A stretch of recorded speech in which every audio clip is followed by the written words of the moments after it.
जिस समय दिल्ली में हुमायूं का मकबरा बनाया जा रहा था, उसी समय तत्कालीन बादशाह अकबर ने अनेक भवनों की योजना बनाई, जो उसके शासनकाल की प्रमुख विशेषता है। 1545 में शेर शाह की मृत्यु के बाद से 1564 में अकबर द्वारा आगरे के किले में नींव रखे जाने तक हुमायूं के मकबरे, खैर उल मंजिल नाम की एक छोटी मस्जिद और खाना खाना के मकबरे को छोड़कर सुंदर भवन निर्माण का कोई नमूना हमें देखने को नहीं मिलता।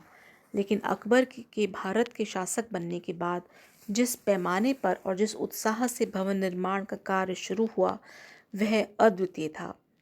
अकबर के उदार लेकिन सशक्त प्रयास से भारत में भवन निर्माण की एक नई परंपरा का सूत्रपात हुआ। हमने देखा है कि हुमायूं के मकबरे में किस प्रकार फारसी शैली को अपनाया गया। अकबर के शासनकाल में इस शैली का हिंदू और बौद्ध परंपराओं से और अधिक सम्मिश्रण हुआ। ऐसी अद्वितीय शैली का विकास अकबर के ग्रहणशील स्वभाव के कारण ही संभव हो सका। अपने लंबे शासनकाल में अकबर ने न केवल मुस्लिम शासन की परंपराओं को सबल बनाया, वरन उसने अपने उत्तराधिकारियों के लिए एक ऐसा साम्राज्य छोड़ा जिसका अखिल भारतीय स्वरूप था, और इस स्वरूप की अभिव्यक्ति उसके अधीन सृजित ग्रहणशील कला में हुई। जैसे जैसे सम्राट ने राजनीतिक और आर्थिक स्थिति को सुदृढ़ किया, वैसे वैसे इस प्रक्रिया के साथ वास्तुकला का भी विकास हुआ। उसने सत्ता के पारंपरिक केंद्र के रूप में दिल्ली का परित्याग किया और अपना निर्माण कार्य आगरा और फतेहपुर सीकरी में आरंभ किया। तो विशेषताएं हम बात करेंगे। सबसे पहली विशेषता है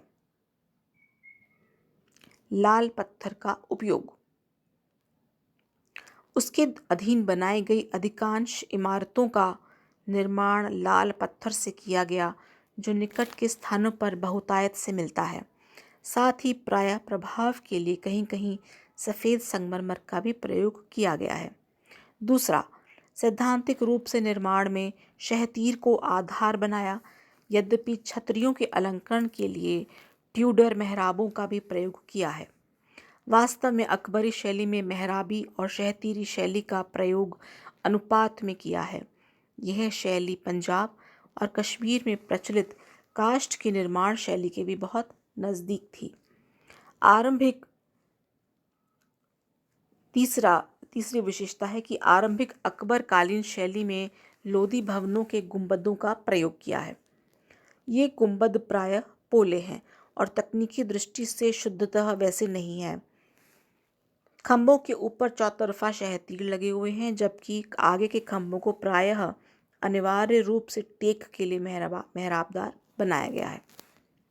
अकबरी भवनों का निर्माण प्रायः नमूनों के उत्कीर्ण या जड़ाऊ नक्काशी के द्वारा किया गया है। कहीं कहीं भवनों और की भीतरी दीवारों और छतों के नीचे की ओर चित्रकारी भी की गई है। अब आते हैं हम अकबर द्वारा बनाए गए प्रमुख भवनों पर। इस शैली का सबसे पहला भवन आगरे का लाल किला था, जो कि शाही महल भी था।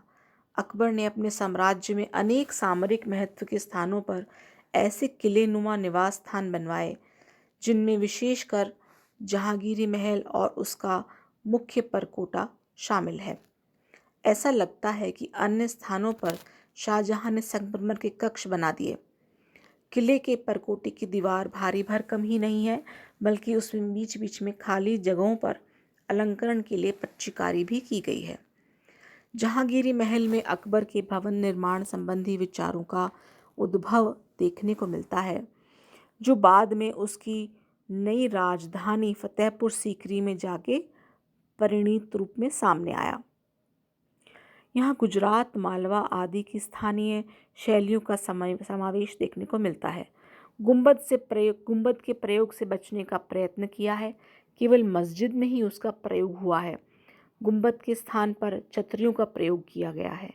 उसे ग्वालियर की शैली बहुत पसंद आई, क्योंकि उसमें सर्वश्रेष्ठ इस्लामी और हिंदू परंपराओं का समावेश देखने को मिलता है। फारसी परंपरा रंगीन और चित्रकारी चिकनी टाइलों के प्रयोग में दिखाई देती है, जबकि छतरियों और भीतरी विन्यास के मध्य हिंदू राजाओं की हवेलियों की नकल की गई है। इसके अतिरिक्त अकबर काल के का दूसरा प्रयोग था अकबर आगरा से 26 मील पश्चिम में फतेहपुर सीकरी में मुगल राजधानी की नींव डालना। इस राजधानी में अनेक महल, आवासीय भवन, सरकारी और धार्मिक उपयोग के भवन बनाए गए थे। यह एक विवाद का विषय है कि अकबर ने पारंपरिक रूप से दिल्ली को छोड़कर फतेहपुर सीकरी में अपनी राजधानी क्यों बनाई। सीकरी के अनेक महलों, प्रांगणों और मकबरों के बीच जाकर यह पता लगता है कि अकबर के वास्तुकारों ने भवन निर्माण की उस परंपराओं को नहीं अपनाया जिसमें अलग अलग भवनों को गलियों द्वारा जोड़ दिया गया। इसके बजाय सीकरी में ऐसे नगर की कल्पना की गई जिसकी गलियों और सड़कों के स्थान पर प्रांगण या चबूतरे हों। प्रांगणों और चबूतरों के चारों ओर अनेक प्रासादों और कक्षों का निर्माण किया गया है। संभवतः ऐसा इसलिए किया गया क्योंकि जिस पहाड़ी पर सीकरी बना है उस पर उपलब्ध स्थान सीमित है और मेहराबदार छतरियों और गलियारों के बीच खुले स्थान पर बीच में बने हुए भवनों को ढके हुए हैं। स्थानों, प्रांगणों, कक्षों से होकर दौलत खाना और हरम सराय से होते हुए जामा मस्जिद के विशाल प्रांगण में जाया जा सकता है। बलुआ पत्थर की पहाड़ी जिस पर यह शहर बसाया गया है, उत्तर पूर्व से होकर दक्षिण पश्चिम की ओर जाती है। अधिकतर भवनों का मुंह उत्तर और दक्षिण की ओर है। केवल जामा मस्जिद का मुंह अन्य मस्जिदों की भांति पूर्व पश्चिम में है। इन भवनों के निर्माण के समय उनमें होने वाली गतिविधियों, सुरक्षा और सौंदर्य पक्षता को ध्यान में रखा गया है। वह क्षेत्र जिनमें विभिन्न सेवाएं उपलब्ध होती हैं, जैसे जल, सराय, पहरेदारों के निवास स्थान, दीवाने आम जैसे सार्वजनिक क्षेत्रों के बाहर पार्श्व में रखे गए हैं। पहाड़ी के ठीक ऊपर बेगमों के महल और दीवाने खास का निर्माण किया गया है और उन दोनों के चारों ओर जामा मस्जिद का दायरा है। अकबरनामा के लघु चित्रों को देखने से यह प्रमाणित होता है कि बलुआ पत्थर को विभिन्न रूपों में तराशा गया और छतों, खंभों, दीवारों के निर्माण के लिए उनका प्रयोग किया गया। कारीगरों और वास्तुकारों को देश के विभिन्न भागों से बुलाया गया और उन्हें अपनी कला की अभिव्यक्ति का अवसर प्रदान किया गया। इसके परिणाम स्वरूप फतेहपुर सीकरी में निर्मित भवनों में प्रस्तर में गढ़ी एक एकता दृष्टिगोचर होती है। लौकिक प्रयोग में आने वाले प्रमुख भवनों में दीवाने आम और दीवाने खास हैं। दीवाने आम एक आयताकार प्रांगण है जिसके आगे छज्जा है जिस पर बादशाह का सिंहासन रखा होता होगा। बादशाह के दरबार में उपस्थित होने वालों का सम्राट की ओर उसी दिशा में मुख होता था जिस दिशा में नमाज पढ़ते समय उसका मुख था। इस प्रकार सम्राट की भूमिका वही हो जाती थी जो किबला की थी और इससे उसकी आध्यात्मिक सर्वोच्चता स्थापित होती थी। दीवाने खास का घनाकार आयोजन किया गया है। इसकी आंतरिक बनावट अद्वितीय है। इस कक्ष का बीच में एक नक्काशकारी स्तंभ है जिसका शीर्ष आकार विशाल होता गया है। इसी शीर्ष पर जैन शैली के मेहराबदार ब्रैकेटों पर टिका है पत्थर का एक गोल चबूतरा। इस केंद्रीय चबूतरे के कक्ष के चारों विकर्णों की ओर 4 हवाई पुल बने हैं जो चबूतरे को दीवार में ऊपर बने हुए छज्जों से जोड़ते हैं। कमल के समान छज्जेदार शीश के बीच में सम्राट बैठता था और प्रत्येक कोण में एक मंत्री बैठता था। इसमें बौद्ध और हिंदू वास्तुकला की झलक दिखाई देती है, जिसमें शीश पर कमल के ऊपर बैठी हुई देवी मूर्ति की कल्पना की जाती है। यह स्पष्ट नहीं है कि यह कक्ष वास्तव में बादशाह का दीवाने खास था अथवा धार्मिक चर्चाओं के लिए उपयोग में लाया हुआ कक्ष इबादत खाना था। इसके बाद आता है पंचमहल, जिसे कभी कभी हवा महल भी कहा जाता है। पता लगता है कि अकबर राजनीति और वास्तुकला में भी आंचलिक तत्वों को एकीकृत करने का प्रयत्न करता था। ऊपर की ओर बहुत छोटे होने वाली 5 मंजिलों वाला यह आयताकार कक्ष नालंदा आदि में बने हुए बहुमंजिली बौद्ध विहारों से ली गई प्रेरणा पर आधारित है। अगर हम ये जानना चाहें कि पंचमहल बनाने की प्रेरणा कहाँ से ली गई, तो इब्बा कोच के अनुसार हमें हिंदू अथवा बौद्ध धर्म काल तक नहीं जाना पड़ेगा। समकालीन चंदेरी, ग्वालियर, बयाना, कन्नौज के इलाकों में धर्मनिरपेक्ष भारतीय वास्तुकला के उत्तम नमूने विद्यमान थे। राजपूत रानी जोधाबाई के लिए बनाया गया महल यद्यपि सबसे बड़ा है, लेकिन उसकी रचना पारंपरिक रीति से की गई है। इनमें 2 मंजिल में बने हुए अनेक कक्ष और महल हैं, जिनके बीच में एक प्रांगण है। इसमें ग्रीष्म विलास उत्तर की ओर और शरद विलास दक्षिण की ओर बना है। अन्य शाही निवास जैसे मरियम के प्रासाद या सुल्ताना के प्रासाद साधारण है, लेकिन उनमें भी श्रेष्ठ कारीगरी देखने को मिलती है। मरियम के महल में फारसी विषयों के भित्ति चित्र हैं, यानी म्यूरल पेंटिंग्स हैं, जिनसे हमें समकालीन मुस्लिम चित्रकला के बारे में जानकारी मिलती है। सुल्ताना के महल की प्रेरणा संभवतः पंजाब के काष्ठ निर्माण से ली गई है। एक अन्य उल्लेखनीय भवन बीरबल का महल है, जिसकी प्रेरणा हिंदू शैली से ली गई है। अकबर का ख्वाबगाह यानी शयन कक्ष तथा अन्य स्थल जैसे ज्योतिषी के बैठने की जगह हिंदू शैली से प्रभावित है। फतेहपुर सीकरी में इसके अलावा जामा मस्जिद भी है। जामा मस्जिद में मस्जिद के अतिरिक्त उसके दक्षिण में बुलंद दरवाज़ा, मस्जिद के प्रांगण में बना शेख सलीम चिश्ती का मकबरा और उत्तर की ओर बनी इस्लाम खान की कब्र है। जामा मस्जिद का निर्माण 1571 में आरंभ हुआ। यह कोई साधारण निजी मस्जिद नहीं है, बल्कि एक बड़ी और पारंपरिक सामुदायिक मस्जिद है, कॉन्ग्रीगेशनल मॉस्क है, जो दिल्ली में 13वीं शताब्दी में कुतुब के परिसर में निर्मित कुव्वतुल इस्लाम मस्जिद की परंपरा में बनी है। इसका आकार 515 फीट बटे 432 फीट है। आगे की ओर एक केंद्रीय मेहराब है, जो तुगलक परंपरा के अनुसार पीछे की गुंबद से बड़ी है।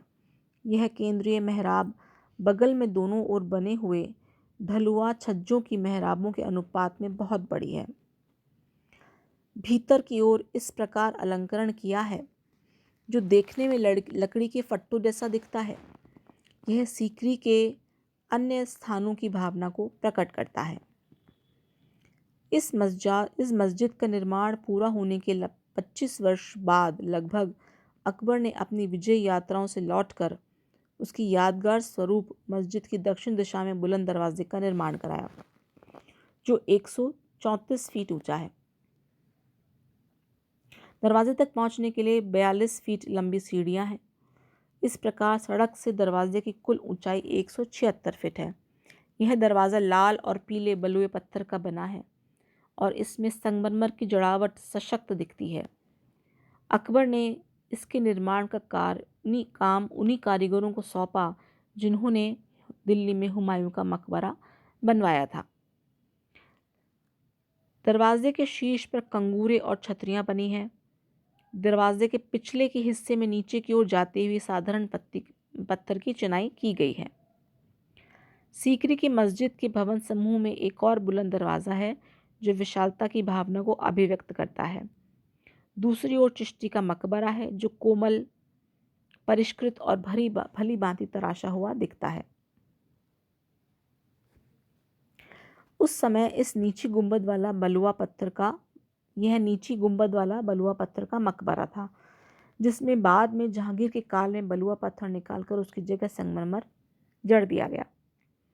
इस मकबरे की विशेषता ड्योढ़ी के बाहर की ओर बने खंभे हैं, जिनके शीर्ष छत्ते आकार में फैले हुए हैं। उसी नमूने के खंभे गुजरात के मंदिरों में देखे जा सकते हैं।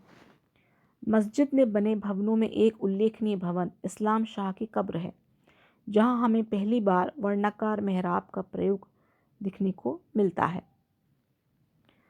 इब्बकोच ने सीकरी के भवन निर्माण की कला पर मुख्य रूप से 3 तरह के प्रभावों का संकेत दिया है। जोधाबाई और बीरबल के महल के स्थापत्य के नमूने और सजावट पर गुजरात और मालवा की परंपरा का प्रभाव दिखता है।